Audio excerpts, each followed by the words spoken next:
Vene Casagrande. Agora, antes disso, Vene, eu quero saber sobre esse orçamento bilionário do Flamengo. Então, é um orçamento aí que o Flamengo já está planejando para 2024 e nesse orçamento a gente vai falar do que é o mais importante.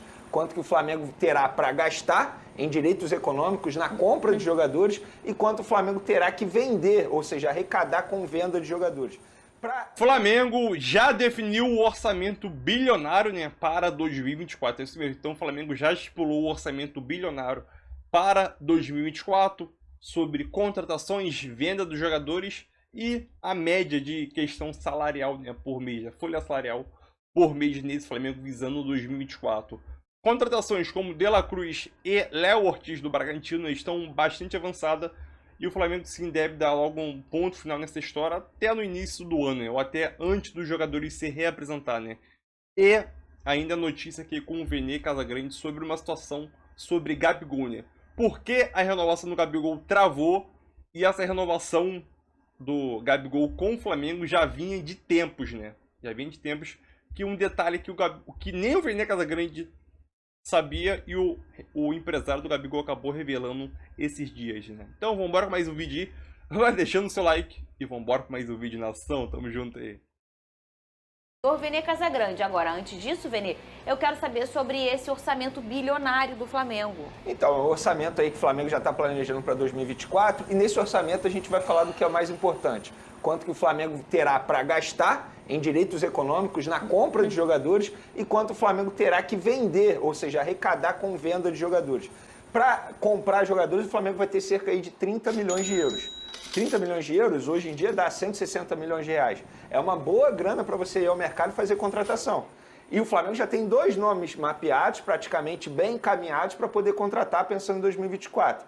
Que é o De La Cruz, que aí o Flamengo pagaria a multa rescisória cerca de 16 milhões de dólares, você já tira desse orçamento, e o Léo Ortiz, que o Flamengo está negociando junto ao Red Bull Bragantino, que pede 6 milhões de euros para vender o jogador. Então, assim, muita gente para e pensa assim, nossa, 160 milhões de reais, dá para fazer um bom mercado? Dá. Só que aí entra o trabalho da diretoria, tem que saber gastar, porque não adianta você ir ao mercado e não saber gastar. Na minha opinião, o De La Cruz e o Léo Ortiz seriam 2 boas contratações. Se vai dar certo ou não, aí é uma outra história, mas são 2 nomes que me agradam bastante e que chegariam, na minha opinião, para serem titulares no time do Flamengo. Ô, Pedrosa, vamos fazer uma conta aqui, que você é o único que é bom nisso? Quanto que o Flamengo tem para gastar? 160 milhões de reais. De euros? 30 milhões de euros. 30 milhões de euros. 30 milhões. Quanto é o De La Cruz? 16 milhões de dólares. Só que é melhor em reais. É melhor você fazer essa conta em reais. É isso. Vamos lá, o De La Cruz sairia cerca de... É que eu não tô comprando nem dólar nem euro. Eu já não sou boa de conta. Sem saber quanto tá a conversão, então eu não tenho nem real ainda. Não, faz uma média. A diferença do euro pro dólar vai dar uns centavos. Bota mais assim, do real. olha, em real, o De La Cruz sairia cerca de 80 milhões de reais. Sim. Beleza? Tem 160 milhões. É isso, 160 milhões. Pra você ter uma noção, já foi quase metade aí do dinheiro. E o De La Cruz uns 35 milhões de reais. Não, o Léo Ortiz. E o Léo Ortiz? Léo Ortiz, 35 milhões de reais. Só que o De La Cruz... 80, 100 e 115 que já tem. Só que o De La Cruz tem uma diferença. Tá vendo como o pessoal acha que é muito, mas não é no futebol? Não, o De La Cruz é uma diferença. Seria à vista. Porque quando você paga a multa rescisória, teoricamente, o clube que vai vender o jogador exige pagamento 89. à vista. Acho que 89 tá muito, não tá não? Temporada 2020, o quê? 89, ele deve ter feito a conta em euro. Na verdade, 16 milhões de dólares dá menos do que isso aí. Dá cerca de 80 milhões de reais. 80 milhões pra de facilitar reais. nossa conta. 80 mais 35, é isso, 115. É isso. Sobra 45. Só que aí tem saída também. Tem saída. Você tem espaço na folha salarial, você pode pegar jogador por empréstimo, como o Flamengo gosta de fazer, pega por empréstimo com opção de compra, traz o cara, testa o cara e depois compra. Não, contratação livre no mercado. Livre no que mercado. Aí você não compra direitos econômicos, você só apenas... paga salário. Exatamente. Não, paga salário e luva. Porque aí luva entraria nesse cálculo também, entendeu? Entendi. Então tá aqui, vamos de De La Cruz primeiro, temporada 2023, 43 jogos, 39 como titular, 10 gols, 6 assistências, valor de 80 milhões de reais. E o Léo com uma temporada com 22 jogos, 21 como titular, 3 gols, nenhuma assistência, até pela posição dele, 34 milhões de reais. Vale esse dinheiro, esses 2 caras, Pedrosa? Valem. O De La Cruz É um valor de Europa, né? É um valor de venda para a Europa, mas o Flamengo hoje tem um orçamento de time europeu. Então ele tem totais condições de fazer isso à vista. E o Léo Ortiz é um baita de um zagueiro. Jogador... Se você pensar para um zagueiro é caro, é alto o valor, né? Não acho, não. Você não acha, não? Acho 6 milhões de euros para um zagueiro dessa qualidade, um zagueiro que é testado dentro do futebol brasileiro, que tem qualidade, que foi um dos melhores zagueiros. Se não fosse o Murilo, o Lemos e o próprio Fabrício Bruno, o Léo Ortiz estaria. Na minha seleção dos reservas do Brasileirão, o Léo Ortiz estaria com certeza. Então é um cara que está maduro para o futebol, que o Flamengo contrataria um jogador pronto, assim como contratou quem? O Fabrício Bruno. Então, assim, para mim vale a pena. Inclusive, eles formaram dupla de zaga no Red Bull Bragantino e poderiam formar agora no Flamengo também. Vene Casagrande, agora eu quero saber notícias do Gabigol. Ele causando, Olha ele tá ele causando. Deixa ele aqui que ele sobe nossa audiência. Valeu, Gabriel. Gabriel, eu, por mim, você ir todo dia num podcast diferente, tá? Que dá um assunto pra gente. A gente fica aqui fofocaiando tudo que você falou mesmo, tá? Você gostando ou não, a gente fofocaia aqui tudo, tá bom? E você sobe nossa audiência, tá bom? Então deixa o Gabigol E a verdade aqui. é o seguinte, isso só mostra a grandeza dele, É né? claro, isso. Porque se fosse um jogador qualquer, não estaria repercutindo tantos dias assim. Exatamente. Pra ver que a gente tá há muito tempo falando de uma coisa, é que a audiência tá boa. É isso. Né? Ô Vene, o que você tem de informação? Agora, a verdade é o seguinte, a entrevista dele, embora a gente tenha gostado, e eu particularmente elogiei, o Pedrosa também elogiou e você também elogiou, mas muita gente dentro do Flamengo não gostou. Achou uma forçação de barra, achou que a ideia do jogador foi jogar responsabilidade para a diretoria do Flamengo na não renovação de contrato. Inclusive, Fernanda, se a gente for parar e analisar, o empresário do jogador deu uma entrevista ao GE que me chamou muita atenção. Ele deu detalhes desse acordo da renovação de contrato.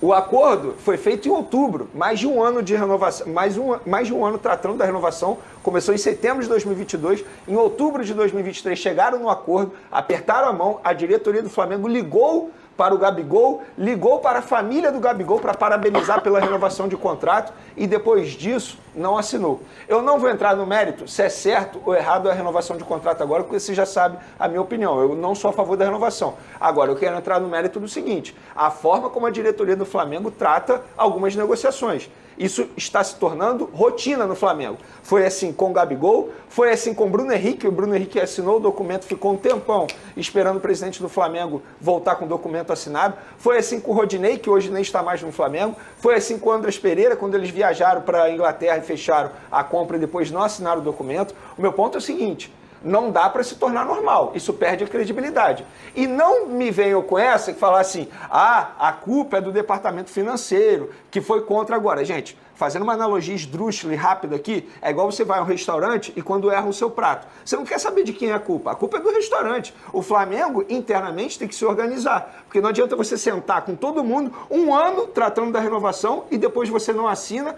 porque a torcida foi contra. Eu não sou a favor disso. Você deu todos esses exemplos, mas tem, na minha opinião, um exemplo que é daí para pior, que se chama Dorival Júnior. Sim, a gente está reparando que isso não era uma prática do Flamengo, Pedrosa. Inclusive, este programa aqui, eu era uma pessoa que eu elogiava muito. Para mim, o Flamengo era o melhor que negociava. E ainda para trazer peças, ainda é. O Flamengo tem uma perspicácia muito grande em negociar jogadores. Mas esse ano, e no final, metade do ano passado pra cá... Não acho que é metade, não. Você esqueceu do Rodinei, você esqueceu do Andrés Pereira. Ele falou. Então, mas então é antes do Dorival. No início. Antes do Dorival, mas eu imaginava que seria ali agosto, mas seria janeiro do ano passado ali. Quando começa a renovação da galera do ano passado, eles começam a fazer uma coisa que eles não faziam. A gente não comentava esse tipo de condução do Flamengo. Eu acho um amadorismo completo. Eu acho uma falta de desrespeitoso. respeito demais, assim, uma falta de respeito. Por quê?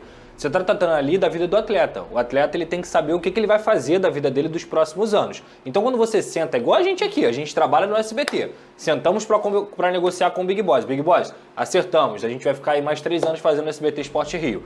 E não assina, pra gente é um terror, é uma falta de respeito, é o cara não saber como é que vai ser o futuro dele. Nós somos seres humanos, nós somos profissionais, assim como os atletas são também. Então, pra mim, essa é uma conduta, repito, pra mim, amadora e uma conduta de falta de respeito, ainda mais com o tamanho que esses caras têm na história do Flamengo. Se fosse com qualquer jogador, pra mim já era errado.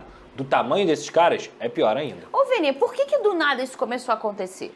Isso não era, antes não era assim. Talvez porque não existia renovação, que todo mundo já estava ali há algum tempo. Será que é isso? Fernanda, eu confesso pra você que eu não tenho Acho essa que o Pedrosa resposta. tem essa resposta. Eu não tenho essa Talvez resposta. seja. Eu acho que a questão do Gabigol e do Bruno Henrique talvez seja atrelado à troca de técnico.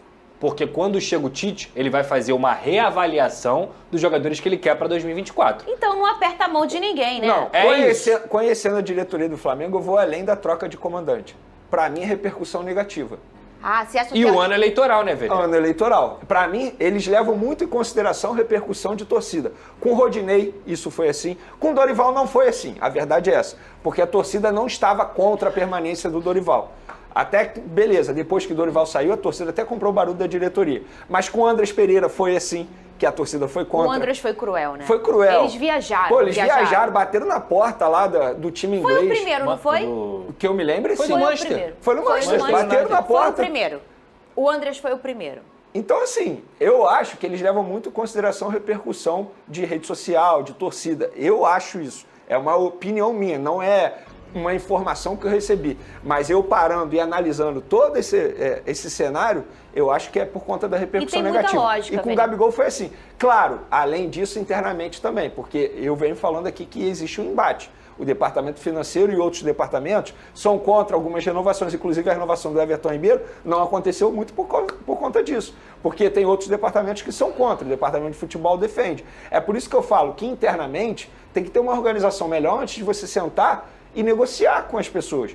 Pô, no caso do Gabigol é um absurdo, gente. 1 ano negociando. Aí você aperta a mão, você parabeniza o atleta e a família do atleta, dizendo, ó, parabéns pela renovação, a gente vai assinar. E até agora não assina. E no podcast ele deixou claro que não vai ter a renovação agora, que ele sabe, né, que o Flamengo não vai assinar e vai ficar para 2024. E repito, acho que a renovação depende muito mais dele do que da diretoria do Flamengo, mas mesmo assim eu não concordo com esse tipo de atitude. Olha só, daqui a pouco tem drone da renovação de Ramon.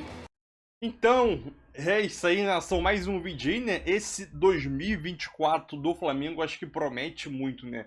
Com a situação de La Cruz e Léo Ortiz, né? Que as conversas estão avançadas. E o Flamengo deve sim contratar os 2 jogadores, né? Um para o meio de campo e outro para a zaga aí, né?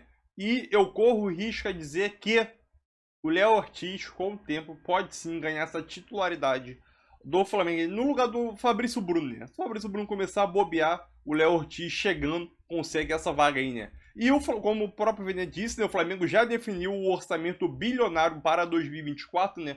Eu vou trazer alguns detalhes aqui sobre o orçamento do Flamengo para 2024, né?